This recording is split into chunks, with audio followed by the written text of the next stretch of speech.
4:12 local time. The desert coast of southern Iran did not explode.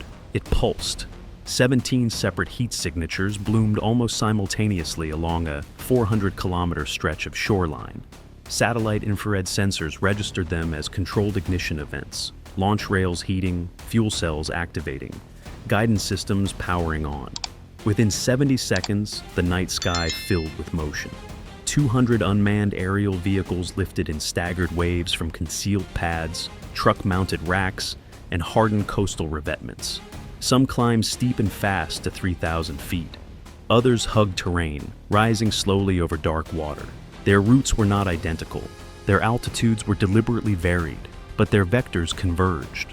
One target, a U.S. carrier strike group, transiting the northern Persian Gulf under routine maritime security operations. Inside a reinforced command bunker near Bandar Abbas, Iranian Revolutionary Guard officers watched the air picture build in real time. Track IDs multiplied across digital displays. Formation geometry tightened as separate launch cells synchronized into a single assault pattern. This was not improvisation. It was arithmetic. Years of modeling had led to this moment.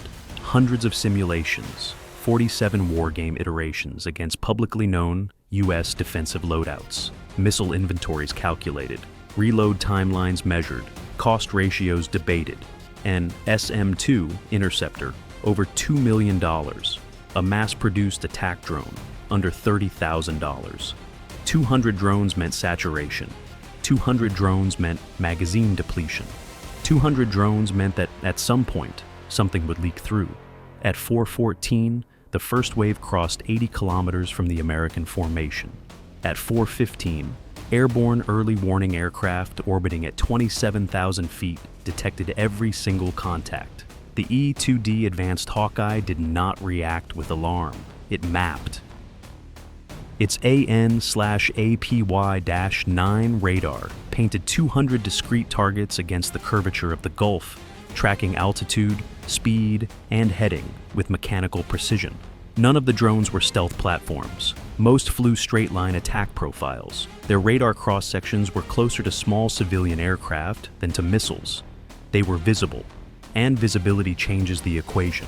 Within 1.6 seconds, the entire strike group received identical targeting data through the Cooperative Engagement Capability Network. Destroyers, cruisers, the carrier itself, every combat system displayed the same composite picture.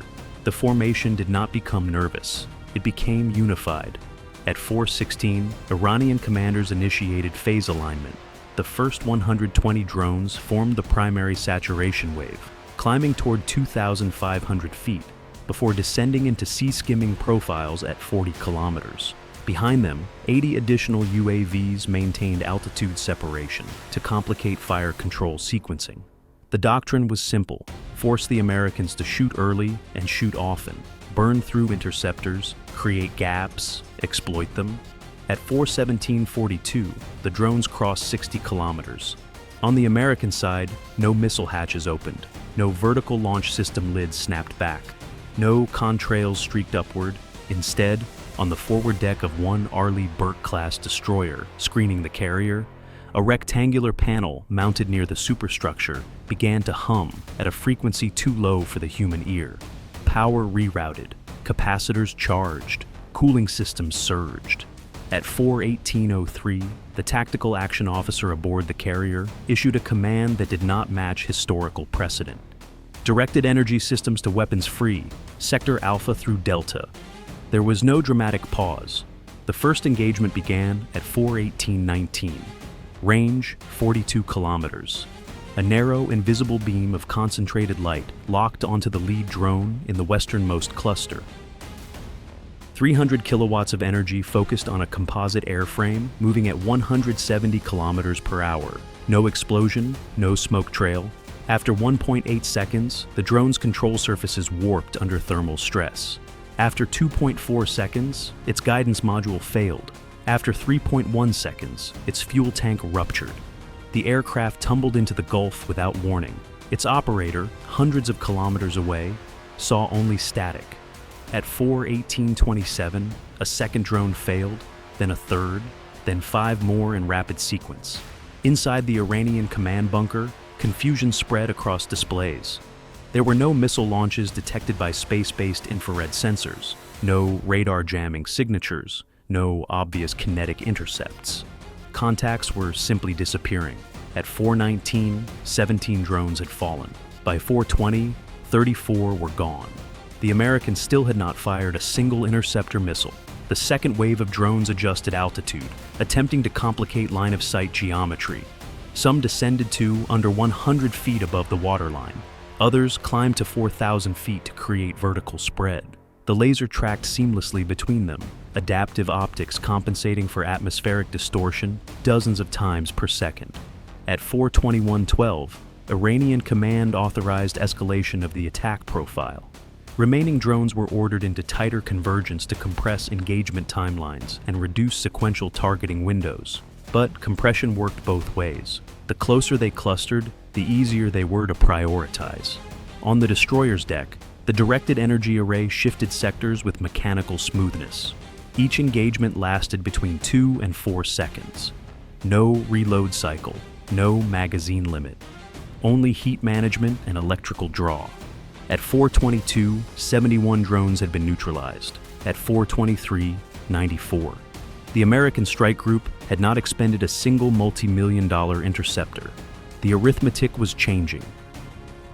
At 4:24, as the leading remnants of the first wave crossed 35 kilometers, Iranian commanders triggered contingency phase 2. 80 heavier UAVs, optically guided, hardened against GPS denial, equipped with improved navigation logic, accelerated from inland staging areas. These were not disposable. They were intended to punch through once defensive systems were fatigued.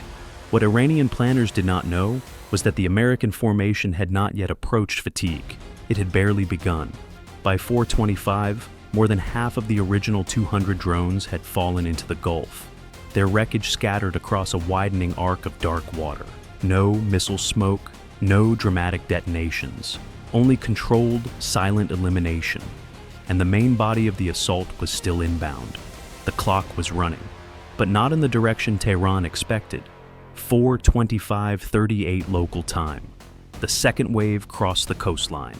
80 larger UAVs climbed from concealed inland launch corridors, flying terrain-masked routes at 50 meters above desert ridgelines before turning south toward the Gulf. These were not crude loitering munitions. They carried stabilized electro-optical sensors, hardened flight controllers, and redundant navigation systems designed to survive GPS disruption. They were built to endure, and they were built to finish what the first 200 began. In the Iranian command bunker, officers recalculated engagement windows. The assumption remained intact. Even if half the swarm fell, enough mass would reach terminal range to force kinetic intercepts. The Americans would eventually have to fire. Missiles cost money. Magazines had limits. That was the theory. At 4:26, the remaining first-wave drones descended to under 30 feet above sea level, compressing radar return angles against the curvature of the water. Their programming prioritized speed over survivability now. They no longer maneuvered, they committed. 39 remained from the original 200. 39 was still dangerous. Inside the American strike group, the E-2D Hawkeye updated the composite track file. The display did not show chaos, it showed hierarchy.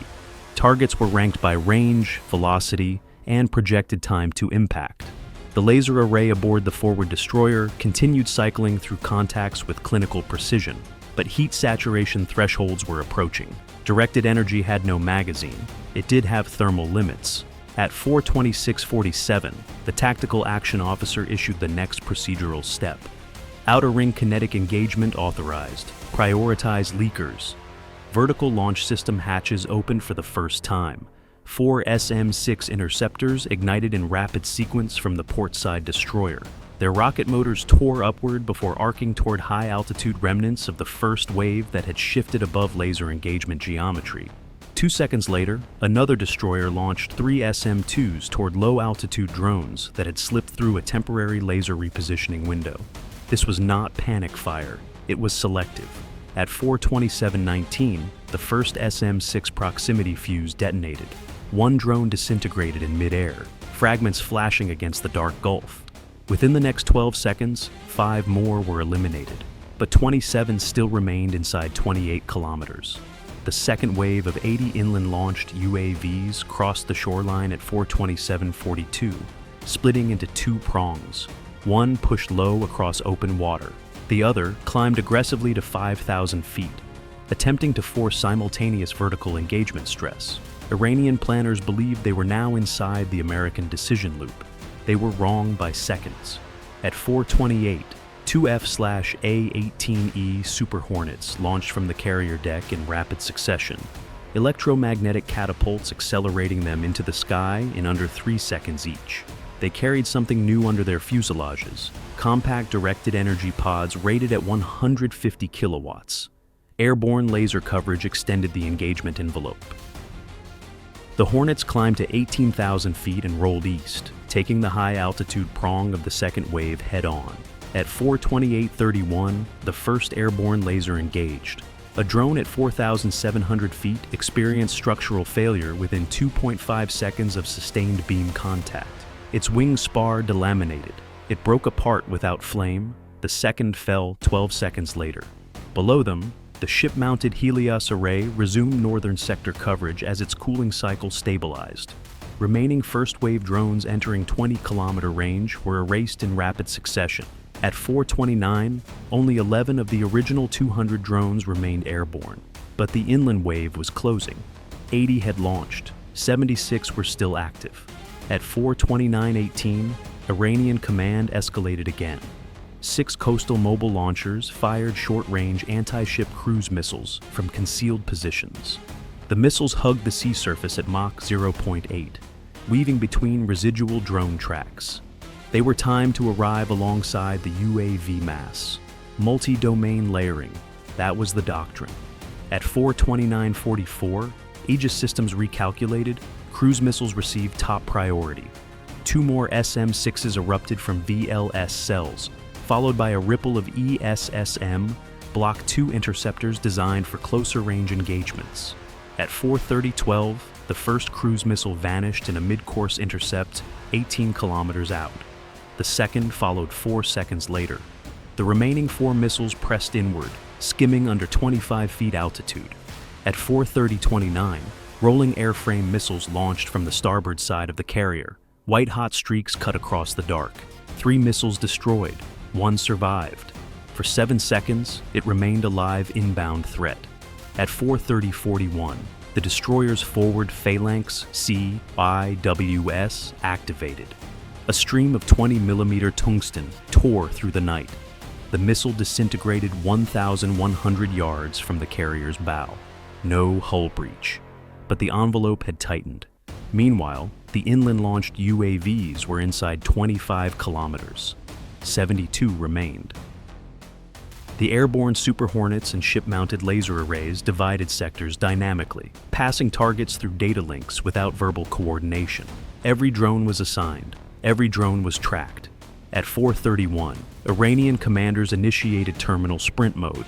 All remaining UAVs increased throttle and descended to varied altitudes in a final attempt to overwhelm tracking priority algorithms. The American formation responded by splitting energy and kinetic layers. Directed energy eliminated the highest density clusters first.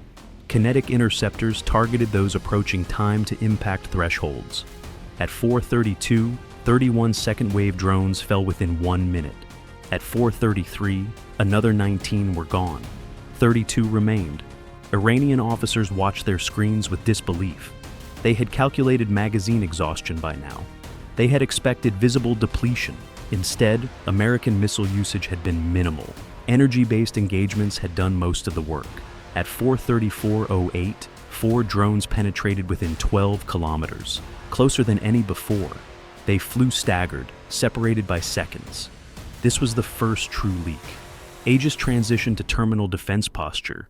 ESSMs launched in rapid sequence. 3 intercepts. 1 drone survived into 6-kilometer range. It descended to under 15 feet above water. Phalanx systems across 2 ships engaged simultaneously. The drone disintegrated less than 900 yards from the carrier group. Debris splashed into the Gulf. At 4:35, only 9 drones remained airborne. At 4:36, 3. At 4:36:27, the final UAV lost structural integrity under laser engagement 18 kilometers out. The sky cleared 200 drones, 80 heavier UAVs, 6 cruise missiles, 0 penetrations. But the engagement was not finished because escalation had already been authorized, and the response would not remain defensive. 4:36:41 local time. The sky was clear, the sea was not. For 41 minutes, Iranian operators had poured hardware into the night. 200 swarm drones, 80 terrain-masked UAVs, 6 cruise missiles. They had expected saturation, collapse, exhaustion. Instead, their screens now showed empty airspace and expanding debris fields. But the American strike group had not powered down. It had pivoted. Inside the carrier's Combat Direction Center, a new overlay replaced inbound tracks, launch site geolocation markers. Every thermal bloom detected at 3:47 had been logged. Every radar pulse that illuminated during the engagement had been mapped to within meters. Every mobile launcher that shifted from concealment to firing position had been tracked through hyperspectral signatures and satellite cross-cueing. The defensive battle had been only Phase 1. At 4:37:12, Fleet Command transmitted a single encrypted authorization. Execute response Tier 1, limited degradation.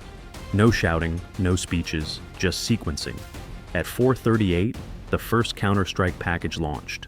4F/A 18E. Super Hornets cleared the deck in staggered succession, each armed with precision-guided GBU-53/B Stormbreaker munitions, optimized for moving targets.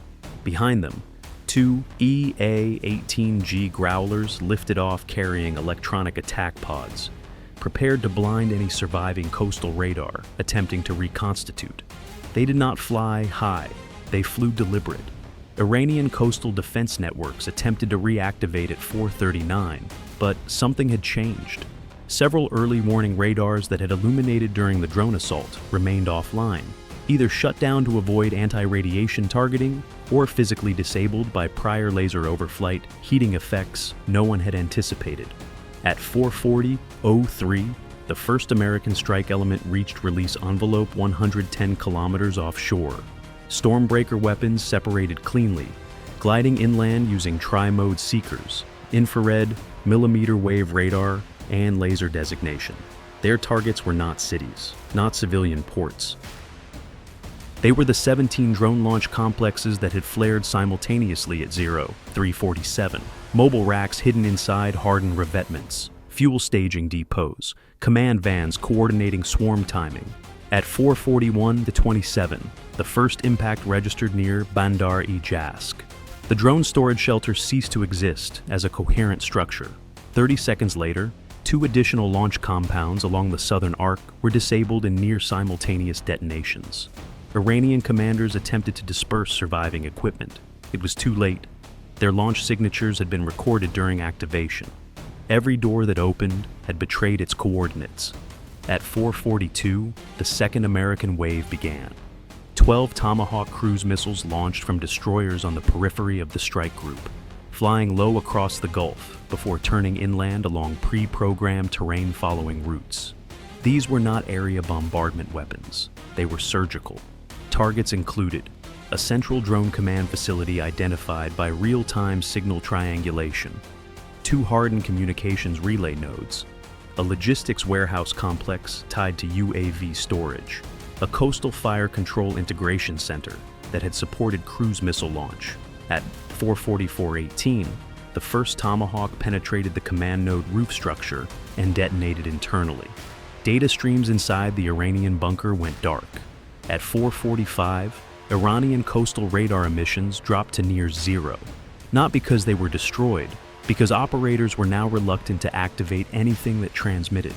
Back over the Gulf, the American strike group tightened formation slightly, but did not retreat. It continued forward. At 4:46:33, satellite feeds confirmed secondary explosions at 4 inland drone depots, likely fuel and stored airframes igniting sequentially. Total Iranian hardware loss estimates were climbing rapidly, but the material cost was not the only damage. by 4:48 U.S.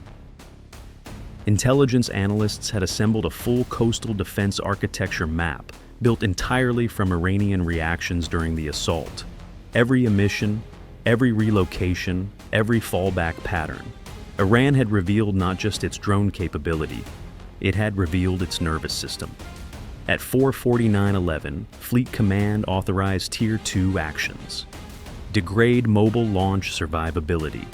2 F-35s, which had remained in high-altitude orbit throughout the engagement, rolled eastward under stealth profile. Their mission was not explosive, it was illumination. Using advanced sensors, they located 3 Mobile Cruise Missile Transporter Erector launchers, attempting to withdraw along desert routes south of Shiraz. Coordinates were passed to orbiting MQ-9 assets beyond Iranian coastal radar range. Minutes later, precision strikes eliminated all 3. No American aircraft crossed into contested airspace. No escalation into population centers occurred. But the message was unmistakable. At 4:52, Iranian command networks were operating on backup communication channels. At 4:53, 2 emergency missile batteries attempted reactivation. At 4:53:19, both were targeted by AGM-88 anti-radiation missiles launched from standoff range. Their radars fell silent permanently. At 4:55, the airspace above the southern Iranian coast was clear of active threats. The drone assault had lasted 41 minutes. The response was still unfolding, and the strategic equation was shifting faster than any missile ever could. Because the real loss was not the 280 drones destroyed. It was the exposure of capability, the proof that saturation doctrine had failed, and the realization that the Americans had not even emptied a fraction of their magazines. At 4:58, the strike group maintained forward transit through the Strait of Hormuz. It did not change course, it did not slow. The Gulf's surface returned to deceptive calm, but inland, smoke columns marked a very different reality. The engagement had begun as a swarm. It was ending as a recalibration of power, and one final phase remained. Assessment, 5:02:17 local time. The shooting had stopped, the calculation had not. Above the Persian Gulf, the last American strike aircraft banked west and descended toward recovery altitude.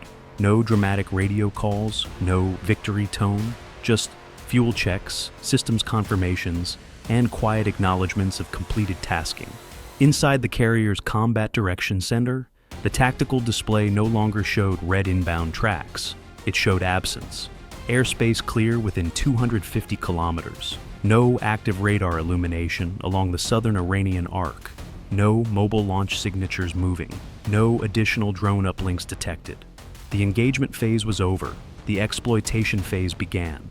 At 5:04, satellite passes were retasked for post-strike confirmation.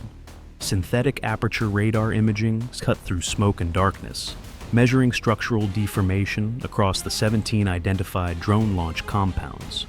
Thermal overlays confirmed secondary detonations had consumed stored UAV airframes and fuel reserves. Initial estimate, over 200 drones destroyed before launch or in flight. 80 terrain-masked UAVs eliminated inland. 6 cruise missiles intercepted. 0 American ships damaged. 0 aircraft lost. 2 minor system scorch events from laser overheat cycling. Nothing more. At 5:07, intelligence officers began reconstructing the full Iranian order of battle revealed during the assault. Launch timing, radar activation patterns, mobile launcher dispersal routes, command node redundancy layers. Every reaction was data. The attack had been ambitious, but it had been observable, and observability meant vulnerability. At 5:11, Fleet Command transmitted a restricted advisory to regional partners. The message was clinical. Drone swarm neutralized, coastal infrastructure degraded, strike group operational, transit continues. No rhetoric, no broadcast. But within hours, the geopolitical reverberations would move faster than any missile. At 5:14, a final authorization request appeared on the carrier's secure console. Confirm cessation of Tier 2 actions. The response was immediate. Confirmed, hold position, no further escalation. That restraint mattered, because the objective had never been annihilation. It had been demonstration. The drone doctrine, overwhelmed through numbers, drain interceptor magazines, create economic imbalance, had been tested under optimal Iranian conditions. And it had failed. Directed energy systems had inverted the cost equation. Railgun kinetic intercepts had inverted the volume equation. Networked sensors had inverted the surprise equation. At 5:19, a briefing packet was assembled for transmission to Washington. Engagement duration: 41 minutes. Iranian assets committed: 374 airborne systems, 6 submarines, 12 attack boats. American expenditure: 2 SM-3 interceptors, 6 Mark 54 torpedoes, 14 railgun shots, approximately 400 seconds of laser operation, limited precision air-to-ground munitions. Estimated Iranian hardware losses: $1.2 billion. Estimated American cost: under $30 million. But the financial delta was secondary. The strategic exposure was primary. Iran had illuminated its launch geography. It had activated hardened sites. It had revealed redundancy plans, all mapped, all cataloged. At 5:23, the carrier group resumed standard patrol spacing. Destroyers widened slightly. The cruiser rotated into outer screening geometry. Combat air patrol returned to routine altitude bands. From civilian radar feeds, nothing appeared unusual. Commercial tankers resumed transit lanes. Fishing vessels drifted in early morning light. The Strait of Hormuz looked unchanged, but the equation governing it had shifted. At 5:28, analysts across Allied capitals began reviewing raw engagement footage, drone after drone falling without visible intercept trails. Cruise missiles disappearing mid-course under kinetic impact, ballistic missiles disintegrating at exo-atmospheric altitude. The myth of saturation had cracked. Cheap mass no longer guaranteed penetration. At 5:31, Iranian command channels reactivated at reduced bandwidth. Emergency recovery protocols initiated. Damage assessments transmitted from impacted sites. But no second wave launched. No retaliatory volley followed, because the calculus had changed in real time. By 5:34, sunrise crept across the Gulf, revealing scattered debris fields where drones and boats had once advanced. The sea reflected orange light as if nothing violent had occurred hours earlier. On the carrier's deck, maintenance crews inspected the Helios array for microfractures from sustained output. None found. The system was ready again. That readiness mattered more than the strike, because deterrence is not built on what was fired. It is built on what can be fired again. At 5:38, the final operational entry for the engagement was logged. 200 drone assault neutralized, follow-on degradation complete, strike group fully mission capable. No celebratory annotation followed, no emotional commentary, only metrics and movement.